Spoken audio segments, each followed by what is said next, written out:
Chapter 1626. Si Phoenix ay nagtataglay ng isang kagandahang kahanga-hanga. Ang kanyang balat ay makinis at walang kapintasan, at kumikislap ito ng malumanay sa ilalim ng sikat ng araw. Ang kanyang mga nakataas na kilay ay nagbigay diin sa mga mata na kumikislap sa damdamin at naglalabas ng aura ng karangyaan at biyaya. Ang banayad na pag-angat sa mga sulok ng kanyang mga mata ay nagbigay sa kanya ng kaakit-akit na alindog, na nag-iwan sa mga lalaki na nabibighani at nagpasiklab ng hindi mapigil ang pagnanais na mapasa kanya. Bagaman nakatagpo na si Sebastian ng maraming kahanga-hangang babae sa kanyang buhay, hindi niya maiwasang makaramdam ng kilig sa kanyang dibdib, at ang kanyang puso ay kumabog ng walang kontrol. Sa kabutihang palad, nakabuo siya ng pambihirang pagpipigil sa sarili. Matapos huminga ng malalim ng 2 beses upang kumalma, sinabi niya, "Lagi kong tinutupad ang aking salita. Aalisin ko ang selyo, ngunit kailangan mong pangakuan na hindi mo ako aatakehin. Kung sakaling masaktan kita, huwag mo akong sisihin sa pagiging malupit. Wala akong laban sa'yo. Kaya, anong pinuproblema mo?" Pinaikot ni Phoenix ang kanyang mga mata ng may kalikutan, at sa isang sandali, ang kanyang alindog ay nagpalipat-lipat ng isip kay Sebastian. Nakita ang kanyang nalilito na ekspresyon, hindi niya mapigil ang takpan ang kanyang bibig at tumawa. Ang kanyang tawa, na parang matamis na tunog ng kampana, ay agad na nagbalik sa kanya sa katinoan. Nang mapagtanto ang kanyang pagkakamali, namula ang kanyang mukha kahit na hindi siya madaling mapahiya. Hindi na muling naglakas loob si Sebastian na tumingin kay Phoenix. Ang kanyang alindog ay hindi matatanggi, lalo na para sa isang batang lalaki na may pusong puno ng apoy tulad niya. Isang saglit na pagkakamali, at baka mahulog siya sa bitag. Inunat niya ang kanyang payat na mga daliri at tinapik ang ilang bahagi ng kanyang katawan. Sa huling tapik, naalis ang selyo sa kanya. Ang kanyang enerhiya ay sumabog na parang baha, ngunit sa loob lamang ng 2 segundo, naibalik niya ito lahat. Ang antas ng pagsasanay ni Phoenix ay kasing taas ng kay Sebastian. Ang kanyang naunang pagkatalo ay dahil lamang sa kanyang mastery sa bronze body, na nagbigay sa kanya ng immunity sa Phoenix Inferno. Kung wala ang bentahe na iyon, mas mahirap talunin siya. Pumikit siya at tinamasa ang sensasyon habang ang panloob na enerhiya ay dumadaloy sa kanyang katawan na parang isang di mapigil ang agos. Para itong ibon na muling natuklasan ang kanyang mga pakpak matapos mapigil isang paglaya na napakalalim na tanging ang mga nakaranas nito ang tunay na makakaunawa. Ginoong Wilder, tinupad mo ang iyong salita. Salamat. Huwag mag-alala, pagsasabihan ko ang aking lolo na iwan ka na lang. Tungkol naman sa Unicorn Tribe, hindi ko masyadong magagawa tungkol doon. Salamat, hindi naman labis na nag-aalala si Sebastian. Nakamaster na niya ang teknik na extreme makeover, at madali lang para sa kanya ang magbago ng hitsura, duda siya na may sino man na makakatunten sa kanya. Palm. Hamampas ang mga balabal ni Phoenix habang siya'y lumingon at umalis. Mabilis siyang nawala sa malawak na kalawakan. Pagkatapos niyang umalis, agad niyang binago ang kanyang anyo at naglaho sa karamihan. Naniniwala siyang tutuperin niya ang kanyang pangako, ngunit mas mabuting maging maingat. Pagkatapos ng lahat, ang kaunting dagdag na pag-iingat ay hindi kailanman nakakasama. Nakuha na ni Sebastian ang Zenith Pill. Sa ideal, dapat siyang makahanap ng tahimik na lugar upang mag-focus sa paglusot sa Holy Lord Realm. Ngunit dahil wala pa rin si Phelan, hindi siya makapag-concentrate sa kanyang pagsasanay. Sa loob ng susunod na 2 linggo, naghanap siya sa lahat ng sulok, nagtanong-tanong, ngunit wala siyang anumang impormasyon tungkol sa kanyang kinaroroonan. Gayunpaman, nakatagpo siya ng nakakagulat na mga tsismis tungkol kay Brody. Nalaman na pagkatapos maghiwalay, nakasunod sina Zerek at Balthor kay Brody. Pero sino ang mag-aakalang ang tila walang kapintasan at palpak na si Brody ay magiging napaka-resourceful. Sa isang talinong kakaunti ang makakapagsabi na sa kanya, nahulog niya sila sa isang nakamamatay na bitag, isang ancient killing formation. Ang kapangyarihan ng killing formation ay nakakatakot. Zerek at Balthor ay desperadong lumaban upang makawala, halos hindi nakaligtas sa kanilang mga buhay. Hindi lamang sila natalo at nahiyang-hiya, kundi nagkaroon din sila ng malubhang mga sugat. Galit na galit, agad silang umatras sa pag-iisa upang makabawi. Nang marinig ito ng mga tribo ng Flamora at Unihorn, ang kanilang galit ay walang hanggan. Nagpadala sila ng maraming eksperto para habulin si Brody. Gayunpaman, tila naglaho si Brody ng walang bakas. Kahit na pagkatapos ng kalahating buwan ng walang tigil na paghahanap, wala nang pagpipilian ang mga tribo kundi ang sumuko sa pagsubok. Si Sebastian ay nagulat nang marinig ang balita na ang Brody ay makakapaghatak ng 2 transformative deity masters sa ganitong bitag ay nakakagulat. Pati si Sebastian ay nagduda kung kaya ba niyang gawin ang ganitong bagay sa kanyang sarili. Chapter 1627. Sinuyod na ni Sebastian ang halos bawat sulok ng kontinente, ngunit wala pa ring bakas ni Phelan. Hindi niya maiwasang magtaka baka wala na siya rito. Ang outer expanse ay napakalawak, na may daan-daang piraso ng lupa na nakakalat dito. Ang ilan ay kasing laki lamang ng isang maliit na bansa, habang ang iba ay mas malaki pa sa buong mga kaharian. Ang paghahanap ng isang tao sa napakalawak na espasyo ay parang paghahanap ng karayom sa dayami. Pero habang hindi pa natatagpuan si Phelan, hindi susuko si Sebastian. Habang siya ay naghahanda na maghanap sa kalapit na kontinente noong araw na iyon, narinig niya ang balitang nagpagalit sa kanya. Ang prinsipe ng Divine Dog Tribe, si Alberto Marquez, ay nahuli ang isang makapangyarihan at napakagandang babaeng tao na nakasuot ng dilaw. Nahulog siya sa kanya sa unang tingin at pinaplano niyang pakasalan siya sa isang engranding seremonya sa loob ng 2 linggo. Mag-iimbita sila ng mga makapangyarihang tao mula sa lahat ng tribo upang dumalo. Nang marinig ni Sebastian ang balita, lumamig ang kanyang mukha. Ang kanyang mga instinct ay nagsabi sa kanya na malamang na si Phelan ang babae. Ang paglalarawan sa kanya nakadilaw, isang napakagandang babae, at makapangyarihan ay akmang-akma sa kanya. Hindi siya sigurado, pero kahit ang pinakamaliit na posibilidad ay nangangahulugang kailangan niyang mag-imbestiga. Habang ang Divine Dog Tribe ay hindi kabilang sa mga nangungunang tribo, nagmamayabang ito ng populasyon na mahigit 100 milyon. Ang pangunahing kuta nito ay nasa isang kontinente katabi ng kung saan naruroon si Sebastian sa kasalukuyan. Ang dating pinuno ng tribo, si Boston Walsh, ay isang transformative deity master na nakilala sa kanyang pangalan mahigit 1,000 taon na ang nakalilipas kahit ang mga tauhan tulad ni Nazarick at Balthor ay iginagalang siya bilang isang kapatid. Ang kanyang lakas ay alamat, at sa mundo ng martial arts, siya ay itinuturing na isa sa mga dakilang higanti ng kanyang panahon.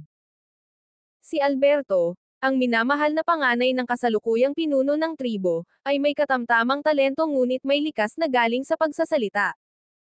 Ang kanyang kakayahang magpuri at makisama ay nagbigay sa kanya ng pabor ni Boston. Siyempre, ang kanyang kasal ay naging isang bagay na napakahalaga sa loob ng tribo. Nang kumalat ang balita na ang babaeng nahuli ni Alberto ay isang napakagandang tao, ang mundo ng martial arts ay nahulog sa kaguluhan. Dumagsa ang napakaraming tao sa Divine Dog Tribe upang malaman pa ang higit pa, kasama na si Sebastian. Sa sandaling iyon, siya ay mukhang ordinaryo, walang sinumang tumitingin sa kanya. 3 araw na lang bago ang kasal, marami ng mga bisita ang dumating. Ang Divine Dog Tribe ay naglaan ng malalaking lugar upang matanggap sila. Gayunpaman, sa hierarchical na mundong pandigma, ang mga elite mula sa makapangyarihang mga paksyon at tribo ay tumanggap ng marangyang mga akomodasyon, habang ang mga karaniwang dumalo ay maswerte na may talaga sa isang simpleng silid. Dahil sa lakas ni Sebastian, dapat sana ay tinrato siya ng may prioridad, ngunit pinili niyang manatiling hindi nagpapakilala. Bilang resulta, siya ay inilagay sa isang maliit na silid sa isang malaking pinagsasaluhang dormitoryo. Gayunpaman, hindi ito nakabother sa kanya. Naniniwala siya na sa mapanganib na mundo ng martial arts, mas mabuti nang kumilos ng tahimik at manatiling mababa ang profile. Upang maiwasan ang anumang potensyal na problema, nanatili siya sa loob ng bahay sa loob ng 3 araw at nagtuon sa pagsasanay. 3 araw ang lumipas na parang isang kisap mata, at ang kasal ni Alberto ay ginanap ayon sa schedule. Huwag maliitin ang lakas ng Divine Dog Tribe, at ang kabuoang lakas nito ay maihahambing sa sacred ground ng mga tao. Maraming pangunahing puwersa at tribo ang nagpadala ng mga kinatawan upang ipahayag ang kanilang pagbati, at ang misteryosong pagkakakilanlan ng ikakasal ay umakit ng tuloy-tuloy na daloy ng mga bisita. Ang plaza, sapat na malaki upang makasalo ng 10,000 tao, ay puno ng masiglang tao. Bawat dumalo ay isang makapangyarihang tao, dahil tanging ang mga nakarating na sa intermediate deity realm o mas mataas pa ang pinapayagang pumasok. Ang kabilang bahagi ng plaza ay mas tahimik, na may nakataas na plataporma na natatakpan ng maliwanag na pulang carpet. Mga hilera ng mga upuan ang nakapila sa mga gilid, puno ng mga pinuno ng mga pangunahing pangkat, mga elite, at mga holy son at maiden ng mga sacred ground. Si Sebastian ay nakihalubilo sa karamihan. Ang kanyang tingin ay bumalikwas sa mga pamilyar na mukha at nakita sina Azriel, Porter, at Anastasia. Ngunit ang pinaka-nagulat siya ay ang presensya ni Alecto, na bihirang magpakita sa publiko. Nakunot ang noo ni Sebastian, at isang matinding pakiramdam ng masamang pangyayari ang bumangon sa kanya. Ang biglaang muling paglitaw ni Alecto sa ganitong kaganapan ay malayo sa pagiging isang pagkakataon. Sa entablado, ang Divine Dog King, si Juan Fe Marquez kasalukuyang pinuno ng tribo at ama ng ikakasal ay nagbigay ng mahabang, nakakapagod na talumpati na agad na nakatulog ang mga tao. Marami ang halos di na magising. Sa wakas, malakas na inihayag ng opisyal, simulan na ang kasal. Noong mga panahong iyon lamang muling nagtuon ng pansin ang mga bisita ng may pag-aatubili. Chapter 1628. Ang seremonya ng kasal ng Divine Dog Tribe ay simple, walang mga komplikadong ritual na makikita sa ibang kultura. Ang ikakasal na babae at lalaki ay kailangan lamang mag-alok ng isang tasa ng tsaa sa kanilang mga magulang upang makumplito ang seremonya. Sa gitna ng mga mapagmatsyag na mata ng mga tao, si Alberto, ang ikakasal, ay nagniningning sa saya. Nakabihis sa isang magandang puting kasuotan ng kasal, naglakad siya kasama ang kanyang nobya, na ang mukha ay natatakpan ng puting belo. Ang kasuotan ng ikakasal ay kahawig ng sa mga kasalan ng tao nagsuot siya ng korona ng phoenix at isang mahabang puting belo.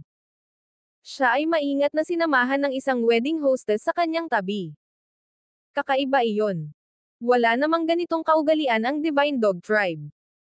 Bakit bigla silang nag-aampon ng mga kaugalian ng tao at umabot pa sa punto na tinatakpan ang mukha ng ikakasal?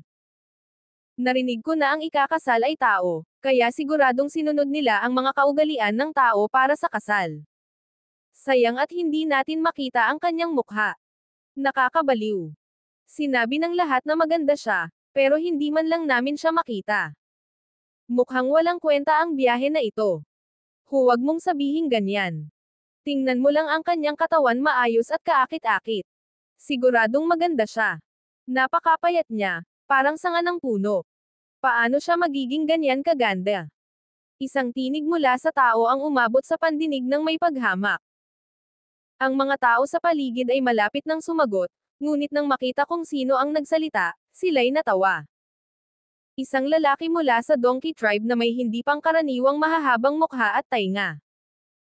Ang kanyang pangangatawan ay matangkad at may kalakihan, ang kanyang mga braso at binti ay malakas, at ang makapal niyang balahibo ay nagpaganda sa kanya. Ang kanyang boses ay magaspang at nakakaingay. Isang kaibigan mula sa Donkey Tribe. Narinig ko na ang mga lalaki sa tribo ninyo ay mahilig sa mga babaeng may matitibay na pangangatawan. Mukhang hindi ka naiiba, pang-aasar ng isa. Hindi nagalit ang lalaki ng Donkey Tribe. Sa halip, sumagot siya ng seryoso, syempre. Ang mga payat na babae ay puro buto na walang laman kundi balat. Hindi nakapagtataka na gusto nyo ang mga ganon. Hindi ko pa rin maintindihan ang definisyon nyo ng kagandahan. Hindi pinansin ni Sebastian ang mga usapan sa paligid niya. Ang buong atensyon niya ay nakatuon sa pagsubok na makita sa likod ng puting belo at masilip ang mukha ng ikakasal. Ngunit ang belo ay malinaw na isang uri ng kakaibang kayamanan na humahadlang sa anumang pagtatangkang siyasatin gamit ang kanyang espiritual na pandama. Sigurado siya na ang ikakasal ay talagang tao, at ang kanyang cultivation ay nasil. Lahat ng kanyang mga galaw ay tila kontrolado ng may bahay ng kasal. Lalong lumalim ang kunot ng noo ni Sebastian. Ang ikakasal ay tila pamilyar sa kanya. Ang kanyang kutob ay nagsabi sa kanya na kilala niya ito, ngunit kung talagang si Feilin ito, hindi niya masabi ng tiyak. Gayunpaman, ang figure ng ikakasal ay may ilang pagkakahawig sa kanya. Ang kanyang kamao ay dahan-daang kumunot habang ang kanyang isipan ay naguguluhan sa kawalang katiyakan. Upang makumpirma kung si Feilin nga ang ikakasal, kailangan niyang iangat ang belo. Ngunit ang paggawa nito ay tiyak na magagalit ang banal na tribo ng aso, at ang mga kahihinatnan ay magiging mabigat. Nang dahan-daang umakyat sa plataporma sina Alberto at ang kanyang bride, hindi na mapigilan ni Sebastian ang sarili. Pinagpasapaahan niya ang mga tao at naglakad papunta sa harapan. Sandali. Alam na alam niya kung gaano kamapanganib ang kanyang ginawa pero hindi niya mapigilan ang sarili. Kung si Feilin ang napangasawa, pagsisisihan niya ito habang buhay. Pagkasabi niya ng mga salita, ang plaza, na dati puno ng ingay, ay nahulog sa ganap na katahimikan. Ang katahimikan ay napakalalim na kahit ang tunog ng pagbagsak ng karayom ay maririnig.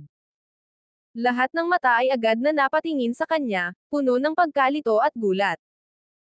Habang si Sebastian ay humakbang ng matatag pasulong, halos 1,000,000 mga mata ang agad na napatingin sa kanya.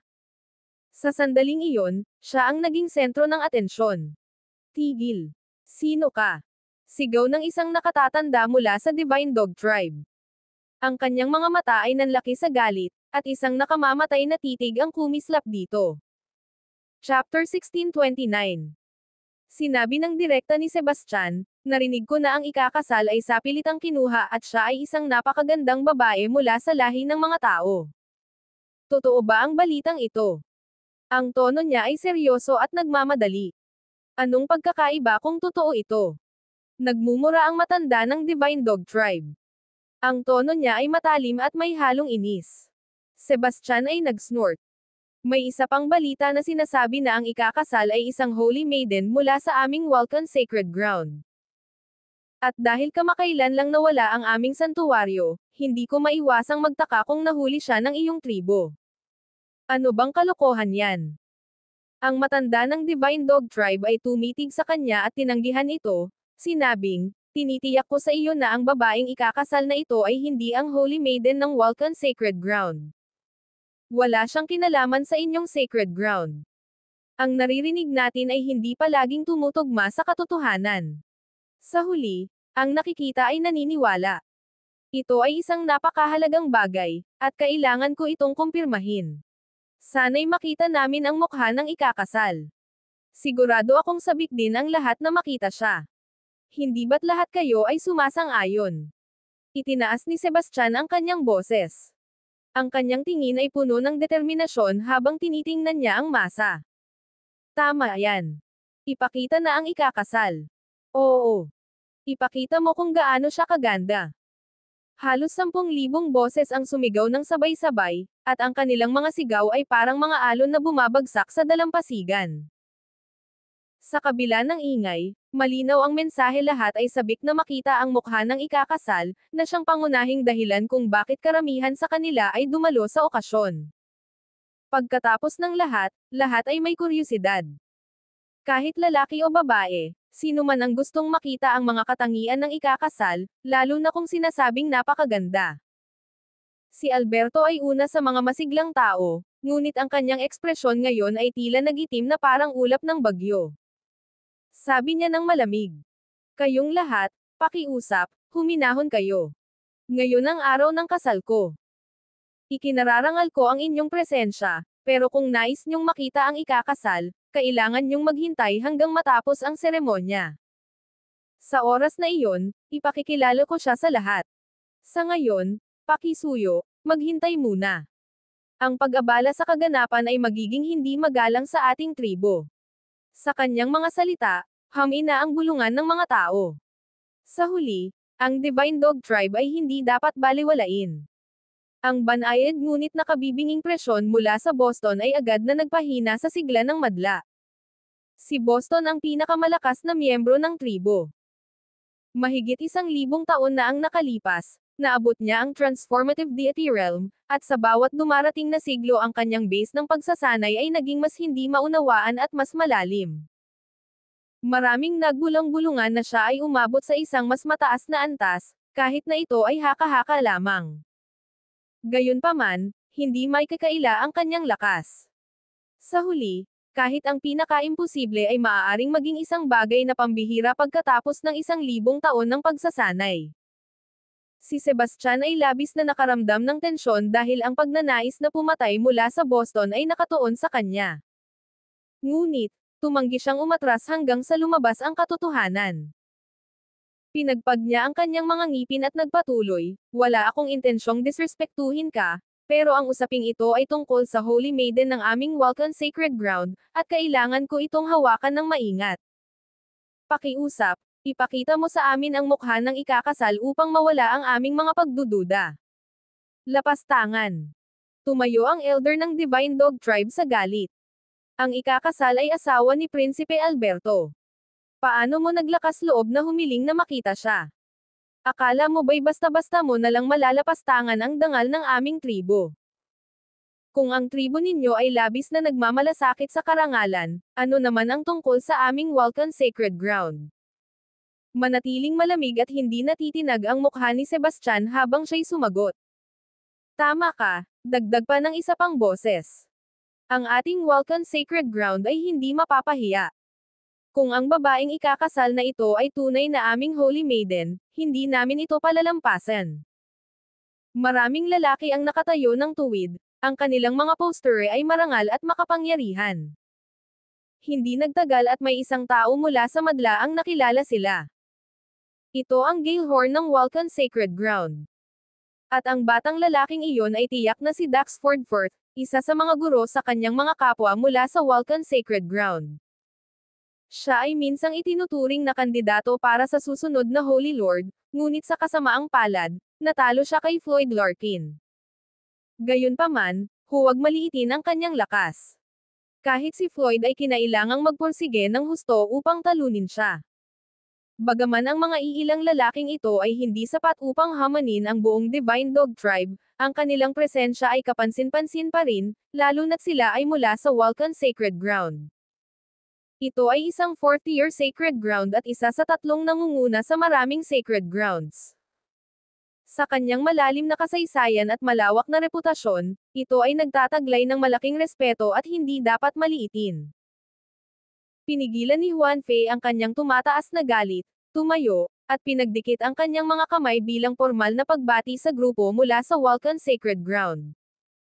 Minamahal na mga kaibigan mula sa Vulcan Sacred Ground, ang ating dalawang tribo ay palaging namuhay ng mapayapa. Bilang pinuno ng Divine Dog Tribe, tinitiyak ko sa inyo, ang ikakasal ay hindi inyong Holy Maiden. Makakatiyak kayo dyan. Sabi ni Gale ng kalmado, handa akong maniwala sa iyo, ngunit ito ay may kinalaman sa dignidad ng aming sagradong lupa. Magalang kong hinihiling na payagan mo kaming makita ang ikakasal. Kung hindi, ang Holy Lord ay pananagutin kami, at hindi namin kayang pasanin ang responsibilidad na iyon. Ang mga salitang, Holy Lord, ay nagpagan ng seryosong ekspresyon sa mukha ng lahat. Mahigit 200 taon na ang nakalipas nang siya'y sumikat. Bagaman siya ay itinuturing na junior sa maraming Holy Lord, walang naglakas loob na hamakin siya. Sa kanyang pambihirang talento, naging Holy Lord siya bago pa man umabot ng 100 taon at naging bagong pinuno ng Vulcan Sacred Ground. Sa edad na 150, naabot na niya ang transformative deity realm. 50 taon na ang lumipas, ang kanyang antas ng pagsasanay ay tiyak na hindi matutumbasan, at ang kanyang kakayahan sa labanan ay walang kapantay. Hindi siya kailanman natalo sa isang laban sa parehong antas at kilala siya bilang isa sa 10 pinakamahuhusay na walang kapantay na mga guro ng lahing tao. Ang ganitong tao ay isang taong kahit si Boston ay hindi magtatangkang maliitin. Bukod dito, maraming makapangyarihang tao ang nasa Vulcan Sacred Ground, at kung magbanggaan ang dalawang tribo, labis na magdurusa ang Divine Dog Tribe. Puno ng galit ang puso ni Juan Fei, at wala siyang ibang pagpipilian kundi pigilin ito. Sabi niya ng malamig, sige. Para patunayan ang aming kawalang sala, ipapakita namin sa iyo. Pero kung sakaling hindi siya mula sa iyong sacred ground, kailangan mong magbigay ng paliwanag. Sige. Kung hindi siya, agad kaming hihingi ng tawad, matigas na sinabi ni Gale. Tumanggo si Juan Fei kay Alberto, na, sa kabila ng kanyang galit, alam na ang mga tao mula sa Vulcan Sacred Ground ay hindi dapat baliwalain. Alberto na may pag-aatubili ay inalis ang belo ng kanyang asawa upang ipakita ang isang kahangahangang mukha. Ang kanyang mga kilay ay maingat na naka-arco, at ang kanyang maliwanag na mga mata at puting mga ngipin ay nakakasilaw. Ang kanyang manipis na pulang labi ay nakakaakit, at ang kanyang luhaing tingin ay nakakalungkot. Mukhang napakamaamo at kaakit-akit niya na hindi mo maiwasang gustong yakapin siya at protektahan siya. Paanong siya ang ikakasal? Nanlaki ang mga mata ni Sebastian sa gulat. Ang kanyang ekspresyon ay puno ng pagtataka at pagkabigla. Chapter 1630. Ang ikakasal ay nagsuot ng korona at isang magandang puting damit pangkasal na pumukaw sa lahat, ngunit hindi nito naitago ang kanyang payat at marikit na pangangatawan. Ang kanyang mukha ay maramdamin at maganda, na may hangin ng kahinaan, at ang kanyang posture ay elegante at pinong-pino. Sino mang nakakita sa kanya ay hindi mapigil ang purihin siya bilang isang ganap na kagandahan. Nang makita ni Sebastian ang ikakasal, ang kanyang mga mata ay napuno ng pagkabigla.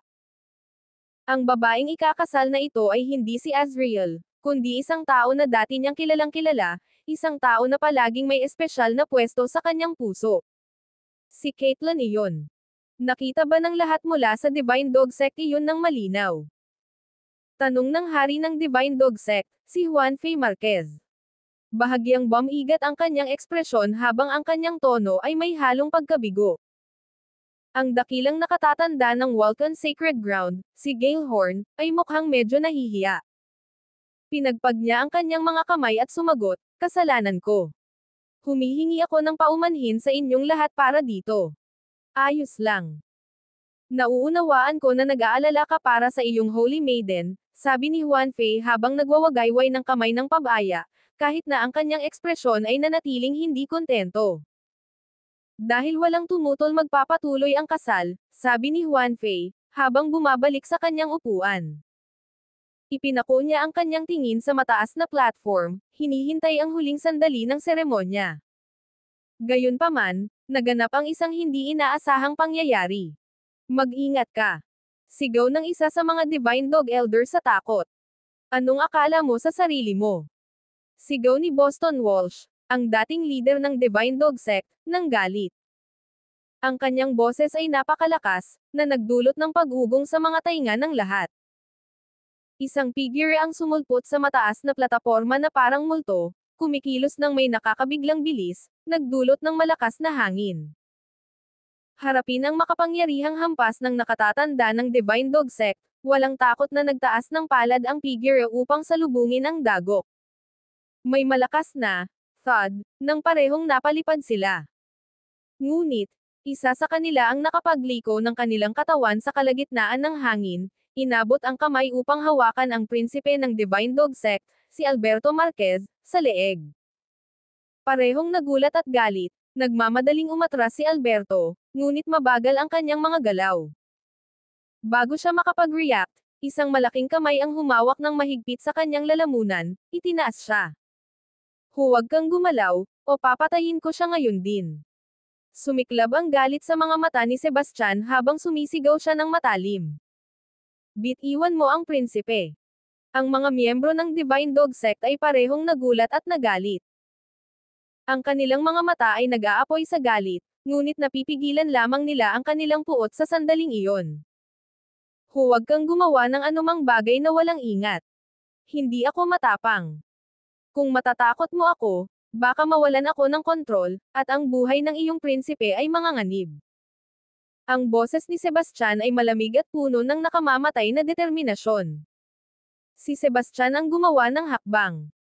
Caitlyn ang kanyang babae, kaya paano niya papayagan na may makasakit sa kanya?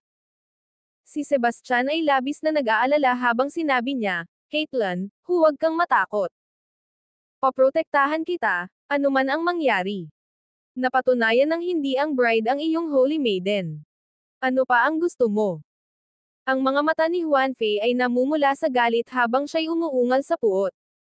Maaaring hindi siya ang holy maiden, pero isa pa rin siyang babae mula sa lahing tao.